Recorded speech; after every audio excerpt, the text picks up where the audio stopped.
Welcome back to HomeStar Inspections. My name's Toby. We are doing a warranty inspection here in South Florida, and came across something that I've only come across, I believe, only once before. Typically, your toilets are plumbed with cold water, and this toilet here, I'll go ahead and flush it again so show you a better signature.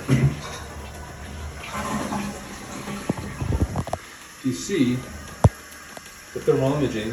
We've got a 101 degree temperature going to that toilet. Being a builder, I'm not aware of any code against that. It's just at the very least very wasteful of hot water, and shouldn't have been done that way to begin with. But I'll go ahead and dig into the code books, because I'm not sure if it's required to be pumped with cold water. It's just normally always is, because again, it's wasteful if not. Anyway, you can reach out to us directly through our website, homestarinspectionsfl.com. You can also research permits there and order inspections. If you have any questions, reach out to us. Take care. Bye.